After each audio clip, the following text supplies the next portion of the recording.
మహాలక్ష్మి పరివారం ఛానల్కు స్వాగతం అండి. ఈరోజు మనం చేసుకోబోయే వంట ఏంటంటే పల్లెటూరు స్టైల్ గోంగూర పచ్చడి అండి. చాలా బాగుంటుంది.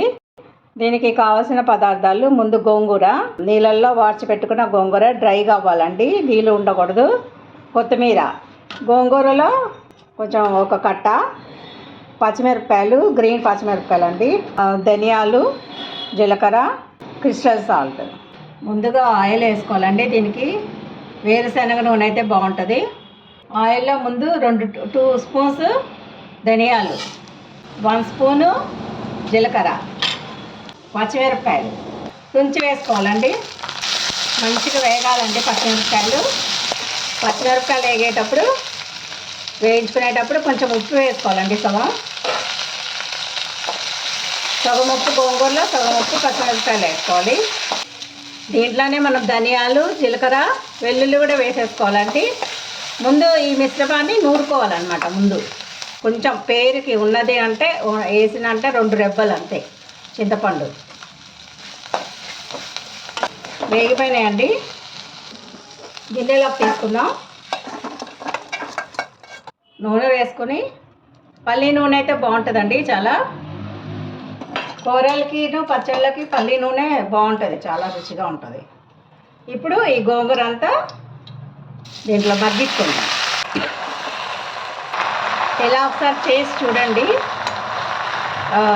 ఒక డిఫరెంట్ అండి, కొంచెం డిఫరెంట్గా ఉంటుంది. మన పల్లెటూరు స్టైల్లో పచ్చిమిరపకాయలతో, మామూలుగా అయితే అందరూ ఎండుమిరపకాయలతో చేస్తారండి. పచ్చిమిరపకాయలతో ఒకసారి ట్రై చేయండి, చాలా బాగుంటుంది అన్నమాట. అన్నంలోకి, బగారా రైస్, వాటిల్లోకి అన్నిట్లోకి బాగుంటుందండి. చాలా చూడండి ఎంత ఈజీగా మగ్గిపోయిందో చక్కగా.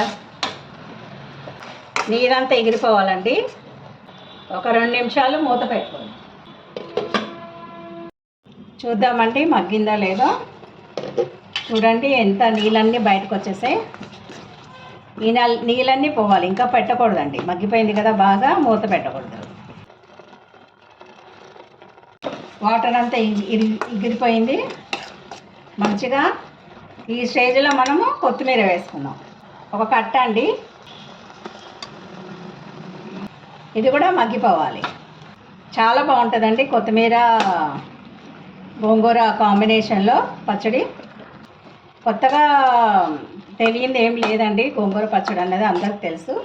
కాకపోతే ఇది నా స్టైల్, కొంచెం తెలియని వాళ్ళు ఎవరైనా ఉంటే చేసుకుంటారు కదా అని చూపిస్తున్నాను అంతే.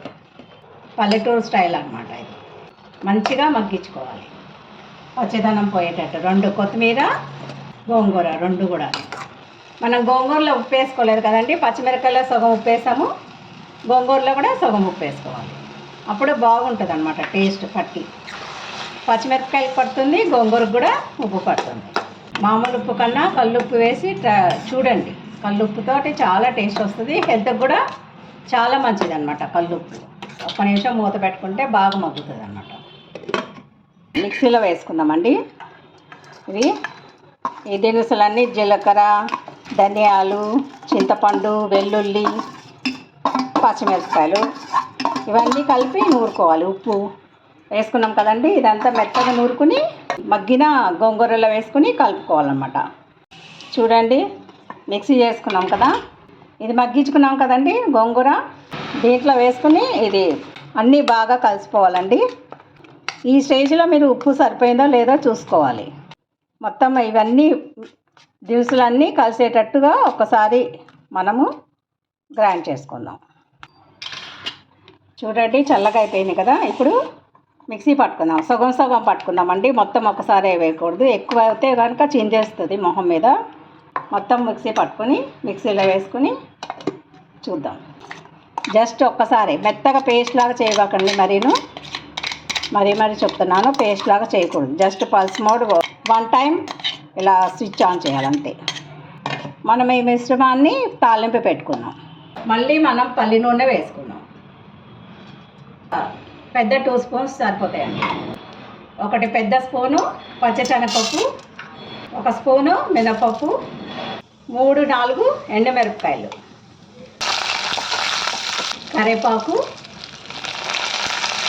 కొంచెం పసుపు, 1 స్పూన్ ఆవాలు వేసుకుంటే బాగుంటుందండి టేస్ట్. ఇంగువ ఒక చిన్న స్పూను ఇంగువ వేసుకొని చూడండి, సూపర్ టేస్ట్ ఉంటుంది. ఈ తాలింపు మెయిన్ అంటే క్రిస్పీగా ఉంటాయి కదా ఈ పప్పులు, దాని పచ్చడికి రుచిని ఇస్తాయి అన్నమాట బాగా. ఇప్పుడు ఈ తాలింపుని ఈ పచ్చడిలో వేసుకుందామండి.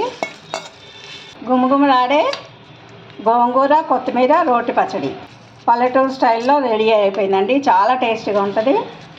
ఇలాగ పప్పులు ఇవన్నీ తగులుతూ ఉంటే మధ్య మధ్యలో చాలా రుచిగా ఉంటుందండి. మీరు కూడా ఒకసారి ట్రై చేయండి. నా స్టైల్లో నేను చూపించాను. ఓకేనండి, మీరు కూడా చేసుకుని ఆనందించండి. మీకు కనుక నచ్చితే ఈ వంట లైక్, షేర్ అండ్ సబ్స్క్రైబ్ అండి. బాయ్ అండి. మళ్ళీ ఇంకొక వంటతో కలుద్దాం.